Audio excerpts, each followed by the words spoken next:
Nabi yang mana? Nabi itu kakeknya siapa? Kakek aneh apa kakek ente? Kan mereka ngomong begitu tuh dulu ngomong begitu, kakek aneh apa kakek ente? Yang diomongin itu di sidang saudara saya itu. Berarti mereka itu membantu Mbak Lawi berbuat maksiat. Buatan. Iya, ini Aidit itu diakui oleh anaknya yang bernama Ilham Aidit bahwa mereka adalah marga Baklawi, mereka adalah Habib. Selain Aidit yang masuk komunis, jurang nih, ini bukan ngomongin karena benci, karena mereka sudah kita anggap keterlaluan. Kepalanya kiai lebih rendah daripada kakinya Habib. Mereka ngomongnya di YouTube, bos. Kenapa saya berani ngomong di YouTube sekarang? Karena mereka ngomong menghina kitanya di YouTube. Dan saya sadar sekarang ini saya lagi di YouTube. Maka saya berani. Kenapa? Mau ngebalikin aja, kalau mereka protes, kita protes lagi. Mereka ngomong Kiai Tae itu di YouTube, bos. Kiai Tae itu kalau yang berani ngawinin Habibah. Emangnya siapa yang mau ngawinin Habibah? Enggak ada. Sekarang kita, anak cucu kita yang perempuan yang cantik-cantik, jangan mau dikawinin oleh Balawi. Jangan mau. Kasihan nanti keturunan kita. Enggak, ya enggak. Kalau yang udah yang tobat, enggak apa yang tobat. Yang tobat ya enggak apa-apa, yang buat Mas Nawasulasa. Dan kalau mereka menghentikan penghinaan kepada warga Nusantara, ya kita menghentikan juga. Yang penting satu, nasab ente sudah putus, jangan ngaku-ngaku turunan Nabi lagi. Kita sudah yakin, seyakin-yakinnya berdasarkan tes DNA dan sedon-donnya berdasarkan studi manuskrip, studi pustaka, baik pustaka kitab nasab maupun pustaka kitab sejarah, bahwa ente nasabnya putus. Kalau misalnya ada orang kita yang masih percaya sama nasab ente, ya silakan saja masing-masing. Tetapi kalau kita sudah kagak percaya, dan jangan sampai ada kata-kata yang tidak percaya dengan nasab kita nih, para Baklawi tidak akan dapat syafaat Nabi. Nabi yang mana? Nabi itu kakeknya siapa? Kakek aneh apa kakek ente? Kan mereka ngomong begitu tuh dulu ngomong begitu, kakek aneh apa kakek ente? Yang diomongin itu di sidang saudara saya itu kiai dari Jawa Barat, turunan Nabi dari Sunan Gunung Jati. Dia ngomong begitu, makanya saya selalu ngomong itu, karena yang jadi saksi itu saudara saya. Ngomong dia suruh adzan segala macam, kiainya diam-diam aja, nggak tahu sejarah dia. Ya katanya.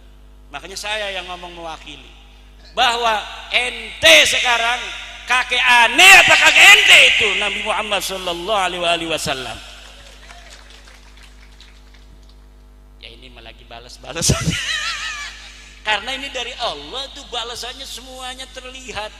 Dulu mereka ngomong begini, ada saudara saya di Cirebon mau kawin sama Kabibah, itu sama Rabi Talawiyah, mana katanya manuskripnya yang menyebutkan bahwa benar ini keturunan Nabi dari Sunan Gunung Jati. Coba Sunan Gunung Jati punya anak Paseran ini, mana manuskripnya? 3 harus manuskrip sejaman, digituin. Paseran punya anak ini, mana manuskrip sejamannya? Ini punya anak ini, sampai itu dianya ini ditanyain manuskripnya di Rabi Talawiyah. Sekarang saya minta jangan 31 aja manuskrip sejaman yang mengatakan Ahmad bin Isa punya anak Ubed, tidak bisa jawab. Dibalas oleh Allah Subhanahu wa taala. Dia mengatakan Wali Songo itu sudah 500 tahun yang lalu. Sekarang kalau ada orang yang ngaku keturunan Nabi dari Wali Songo, itu palsu. Kenapa? Karena sudah 500 tahun putus. Ternyata kita teliti 500 tahun juga dia. Bahkan lebih 50 tahun, 550 tahun. Jadi apa yang mereka katakan selalu dibales dan dibalikan oleh Allah Subhanahu wa taala.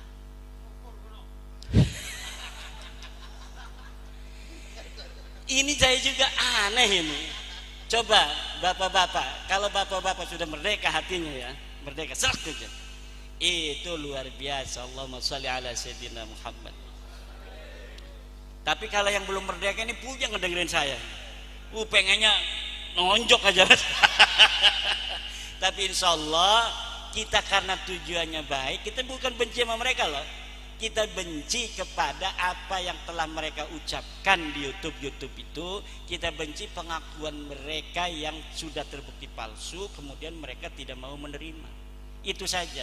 Kalau mereka mau menerima, oke, wahai seluruh masyarakat Sragen, saya minta maaf kalau ada kesalahan, dan saya sekarang tidak lagi mengaku turunan Nabi. Tolong saya undang untuk selawatan di Mambaut Thoyibah. Diundang dapat. Udah nggak ngaku lagi turun Nabi. Betul. Waduh, lebih gawat dari saya ini. Kalau yang dari panjenengan tesisnya itu metode akademisi saja atau metode penggunaan kitab yang mutakbaroh? Menggunakan metode penelitian. Metode penelitian itu harus melakukan proses heuristik. Heuristik itu mengumpulkan seluruh sumber. Jadi disebutin sumbernya yang berkaitan dengan nasab balwi. Yang kedua adalah proses kritisasi sumber. Setelah sumbernya itu ada, dikritisi. Satu, ini kitab layak tidak, valid tidak untuk dijadikan sebuah sumber. Oh ternyata ini diinterpolasi, ini kitab palsu, abaikan. Seperti ada di Balwi itu kitab namanya Abnaul Imam, dikarang abad ke-5, tapi isinya sudah ditambahin oleh Habib Jamalul Lail. Jadi kitabnya sudah tidak asli lagi. Akhirnya saya abaikan, ini tidak masuk dalam kategori sebagai sumber. Setelah kritik sumber satu kitab per kitab, kemudian ada interpretasi sumber. Jadi apa yang ada itu kita interpretasikan. Setelah diinterpretasikan, kemudian dihistoriografi. Ini metodologi penelitian dalam penelitian sejarah. Karena apa? Karena Abdullah atau Ubed ini adalah tokoh sejarah. Tokoh sejarah yang harus diverifikasi, benarkah dia historis atau ternyata dia ahistoris. Maka diperlukan metodologi sejarah dalam memverifikasi apakah seorang ini betul-betul historis atau dia adalah ahistoris. Dan terbukti sosok Ubed ini tidak ada di dalam kitab-kitab, di dalam buku-buku sejarah yang ada pada masanya atau masa yang paling berdekatan dari kitab yang ditemukan yang membicara tentang keluarga mereka. Itu metodologi penelitian sejarah. Kalau tidak boleh dalam sejarah kita menggunakan metodologi penelitian ilmiah tentang pemikiran. Pemikiran itu boleh berbeda antara orang masa lalu dengan orang zaman sekarang. Kalau khobar berita tidak boleh berbeda. Sumbernya itu harus sama dan harus ittisol karena dia riwayat sejarah. Nah, ini kelemahan daripada kita para santri itu asal ada kitab abad berapa aja tentang sejarah itu dianggap sahih. Kayak Ustadz Idrus Romli kemarin, ini ada kitab abad ke-9, ada abad kitab 10. Iya betul, tapi itu setelah pengakuan. Sebelumnya di abad 4 itu, di mana yang diakui itu hidup, tidak disebutkan dia punya anak namanya Ubed. Abad yang kelima tidak ada, abad ke-6 tidak ada, abad ke-7 tidak ada. 550 tahun dia tidak disebut sebagai punya anak namanya Ubed. Kok tiba-tiba di abad 9 disebutkan dia mempunyai anak namanya Ubed? Berarti berita di abad 9 ini adalah berita palsu. Itu ya. Satu lagi mungkin permohonan gitu. Karena ini kan tesis karya ilmiah, mungkin banyak terjadi perbedaan pendapat. Nah, kemudian ini menyangkut keyakinan juga bahwa Mbak Alwi itu tidak sampai ke Rasul nasabnya. Secara ilmiah kan hukum-hukum itu kan melalui ilmiah, tapi yang secara hakikat kan hanya Allah yang tahu. Nah, untuk mengetahui ini sudah sesuai dengan hakikatnya kan hanya Allah yang tahu, karena ini tarafnya ilmiah. Nah, kayaknya ini tes DNA juga mendekati itu. Nah, pertanyaan karena hukumnya apa, empirik gitu. permohonan saya itu mungkin karena tema tesisnya itu memutus nasab, mungkin kami minta pertanggungjawaban bagaimana nanti kalau secara hakikatnya itu memang benar nasabnya sampai ke Rasul. Terus saya tanya kembali, kalau misalnya yang mengakui sekarang nasabnya Balwi itu sebagai turunan Nabi, kalau hakikatnya dia bukan, apa itu pertanggungjawabannya? Dan maksudnya ini kan bentuk perlawanan dari jawaban jenengan. Tapi seumpama kalau memang hakikatnya benar ataupun salah, kalau salah kan kita sudah sesuai. Cuman kalau hakikatnya benar itu nanti bagaimana ngeten? Iya, orang-orang yang mengakui itu, yang karena mereka mengakui Ba'lawi sebagai turunan Nabi kemudian mereka menghina orang itu, kan berarti mereka itu membantu Ba'lawi berbuat maksiat. Buatan. Iya, ini apa hukum balik bebaliknya? Maksudnya orang dari yang hari ini ketika nanti dipertanggungjawaban oleh Allah ngeten loh. Iya, pertanggungjawaban Allah kepada Allah. Orang yang sekarang mengakui Ba'lawi yang sudah terbukti secara ilmiah, secara DNA, secara pustaka, secara sejarah, sudah putus mustahil menurut DNA dia keturunan Nabi, sekarang masih mengakui. Apa pertanggungjawab mereka nanti kalau di hadapan Allah mereka disebut memasukkan keturunan Nabi yang bukan turunan Nabi sebagai keturunan Nabi? Itu karena apa? Karena dalil mereka tidak ada. Yang ada dalilnya yang membatalkan nasab Ba'lawi. Yang Muhyiddin nggak punya dalil sampai sekarang. Muhyiddin siapa yang bisa bawa dalil bahwa Ba'lawi turun Nabi? Datang ke saya. Nggak ada. Mustahil mereka turunan Nabi. Itu masalahnya. Kita punya dalil, mereka nggak punya dalil. Yang nggak punya dalil harus ngalah. Mereka nggak mau ngalah, ya udah nanti hakikat itu sesuai dengan dalil. Hakikat itu akan sesuai dengan dalil. Apakah semua marga Habib yang ada di Indonesia semua nasabnya ke Ba'lawi? Atau mungkin adakah Sayyid atau Syarif diklaim Ba'lawi terus ikut ke Ba'lawi sampai sekarang? Suwun. Ya. Kalau Ba'lawi yang ada di Indonesia itu marganya seperti Al-Asgab, Al-Attas, bin Syihab, Al-Idrus, Al-Jufri, Maulad Dawilah.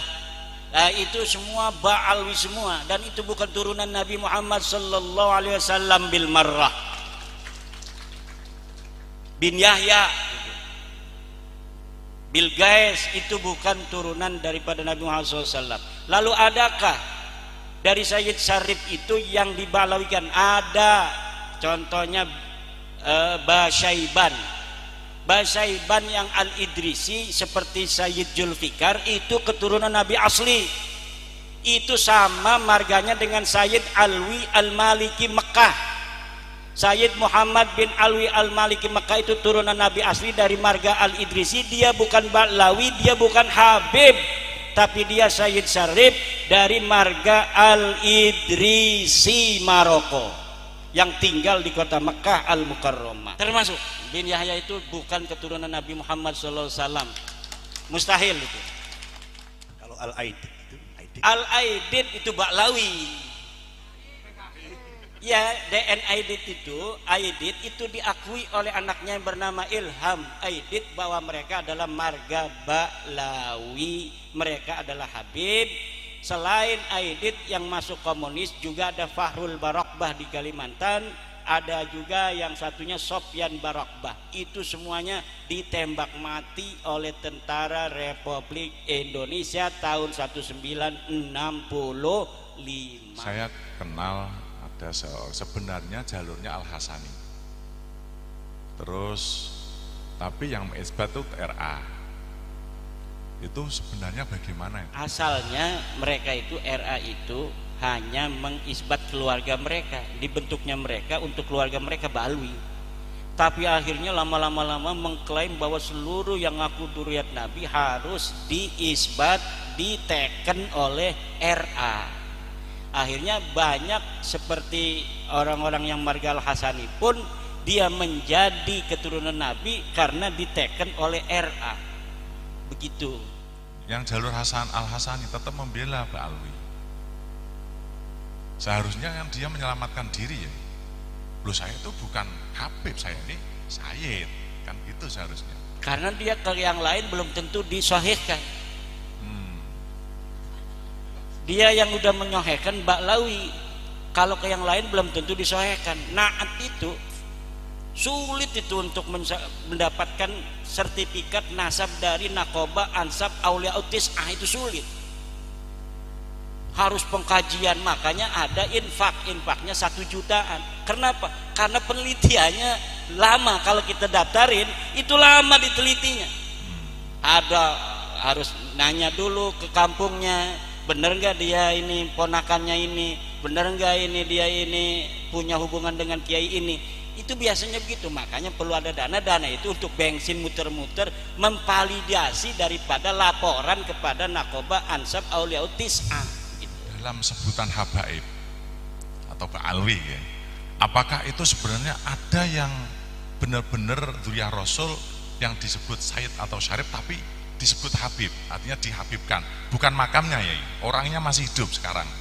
Ya kalau jelas dia bukan ba'alwi, walaupun disebut apa, disebut Sayyid, disebut Habib segala macam, kalau dia bukan ba'alwi mungkin saja dia nyambung. Tapi kalau ba'alwi sudah yakin, karena saya menelitinya hanya ba'alwi. Kalau ba'alwi ini sudah mustahil mereka keturunan Nabi besar Muhammad sallallahu alaihi wasallam.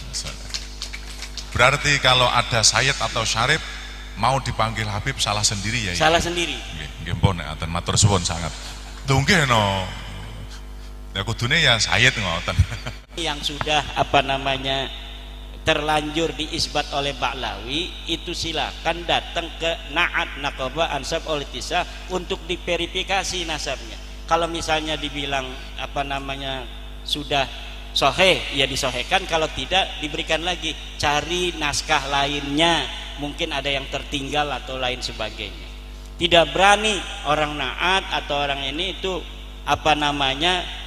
mengisbat atau membatalkan nasab seseorang. Mempercayai amaliyah Ba'alawi, sikap kita bagaimana terhadap mindset yang dipropagandakan bahwasanya amalan beliau itu lebih utama ketimbang amalan-amalan para wali songo dan muassis Ahlussunnah wal Jamaah sendiri. Ya kalau wali songo kan nasabnya jelas, silsilahnya jelas, gurunya jelas. Kalau mereka kan gurunya yang nggak jelas. Silsilah Alawiyah itu katanya dari ayah ke bapak, ke kakek terus sampai Nabi Muhammad. Diverifikasi ya nasabnya aja yang 3 orang nggak ada. Yang 1 orang masih bayi, bapaknya udah meninggal, ya berarti nggak nyambung.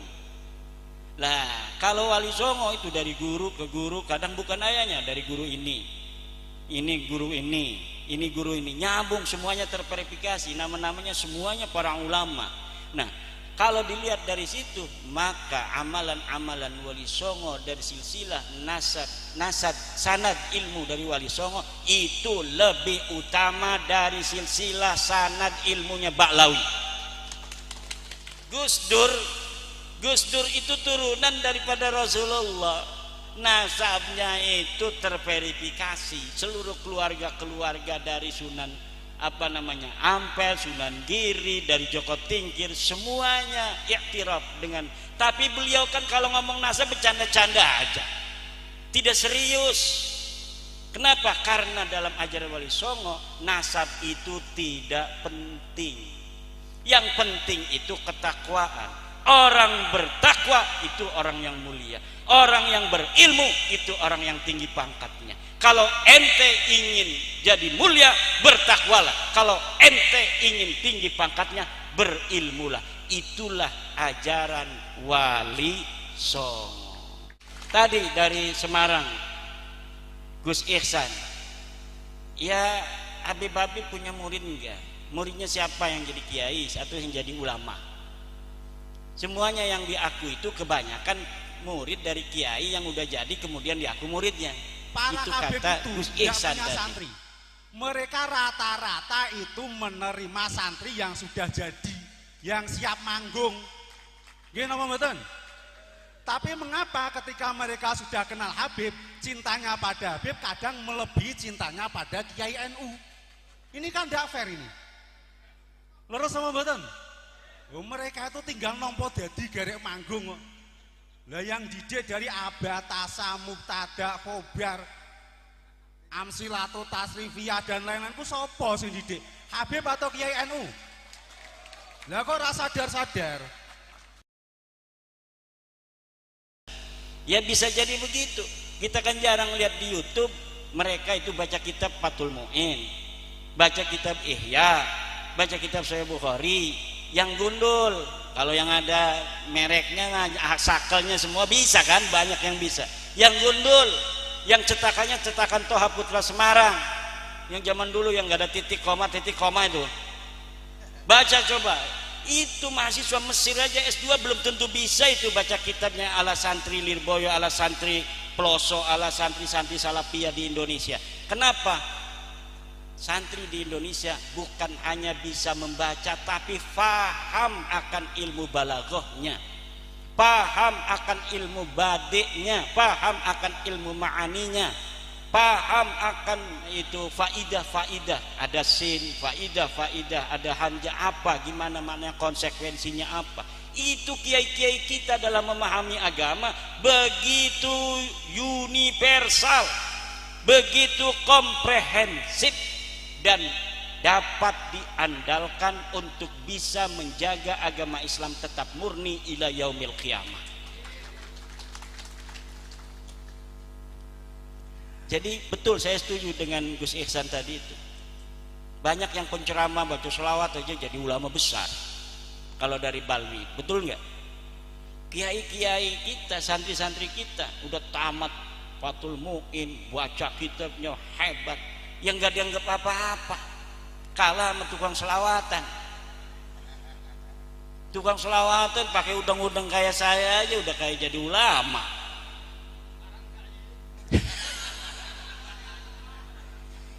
Baca Fathul Qorib kagak bisa, ada yang baca kitabnya dari kiri dulu, kan aneh. Membatalkan kewalian yang diakui oleh Ba'alawi itu sendiri. Masya Allah. Caranya bagaimana ya? Terus emang tadinya sohe dia jadi wali, dibatalin segala itu.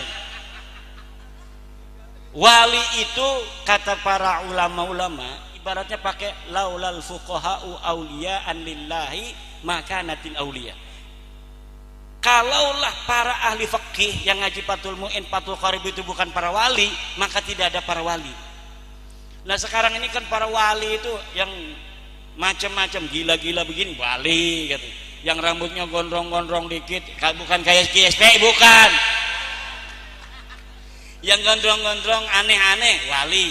Padahal wali itu Kiai Riyad itu waliullah. Dari mana taunya? Dari santrinya yang ngaji kepada dia. Karena wali itu adalah ulama yang ngajarin ilmu. Cuma ini apa namanya, definisi wali itu bergeser. Kenapa bergeser? Kita bukan hanya dipengaruhi oleh ajaran Islam, tapi juga ajaran-ajaran non-Islam. Karena tradisi yang semacam wali-wali ini juga ada di agama-agama lain. Para pendeta-pendeta segala macam itu ada di agama lain sebelumnya yang diwakili orang suci. Coba orang gila di India itu, yang beragama Hindu India itu, kalau ada orang gila diem aja begini, disembah langsung. Saya pernah lihat di YouTube ada orang gila di pasar itu, dia diem aja nggak bergerak-gerak begini. Itu setiap orang yang lewat sujud dulu, ada lewat sujud lagi. Kenapa? Di agama lain pun ada tradisi yang seperti Indonesia, orang-orang suci yang disebut di Indonesia atau dalam agama Islam para wali. Sebenarnya definisi kewalian di dalam Islam itu sudah jelas di Al-Quran. La ala inna awliya Allah la khaufun alaihim walahum. Ciri utamanya adalah tidak ada takut terhadap apa yang akan terjadi dan tidak ada sedih terhadap apa yang sudah terjadi. Kalau bapak-bapak di dalam hatinya ada misalnya habis ditipu orang 2 juta suruh beli kiswah Ka'bah, sudah terjadi, nggak pernah disedih-sedihin, ya udah aja itu sudah terjadi. Itu salah satu ciri wali. Kalau misalnya menghadapi sesuatu masalah di depan tidak pernah ada rasa takut, itu ciri-ciri wali.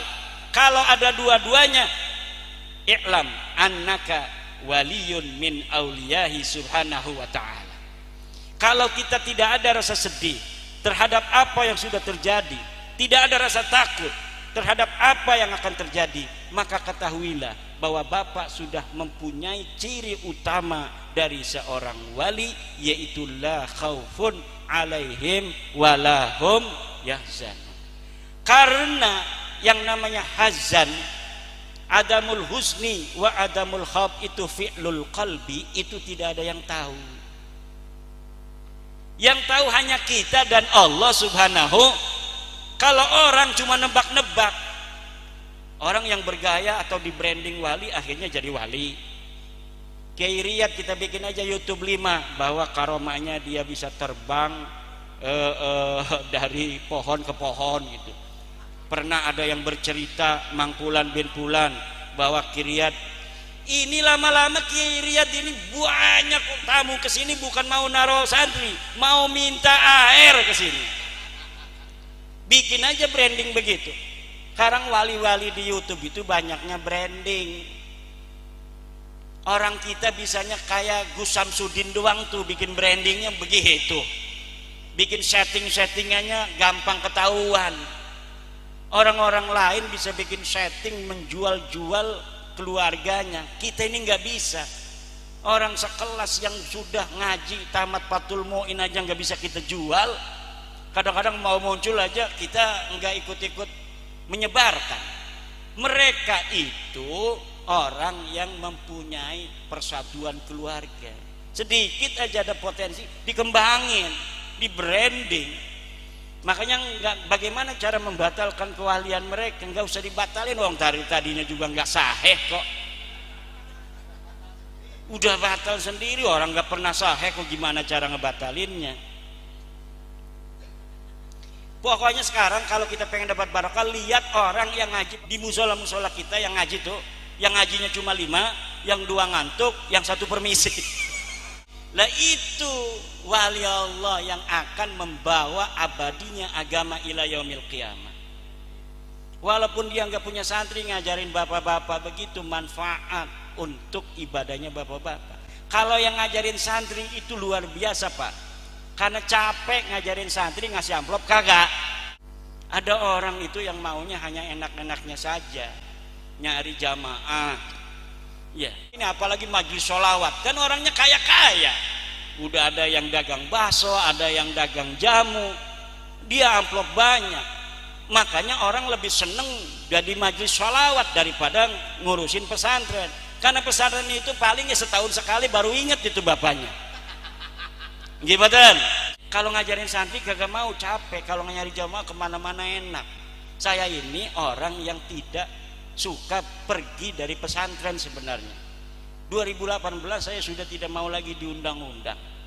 Di kampung saja paling menantu yang ngewakilin riung-riungan itu. Saya fokus ngajar santri. Tapi 2023 ini terpaksa. Karena kita membuka tentang nasab ba'alu yang putus, orang-orang mau dengar langsung, saya rela. Karena saya anggap ini pun manfaat buat agama Allah. Kebetulan juga saya punya badal 18 badal. Kalau saya nggak ngaji, badal pertama gantiin, badal pertama nggak ada, badal kedua sampai 18 badal saya itu. Yang saya sudah kader untuk menggantikan saya apabila saya sedang tidak ngajar ngaji.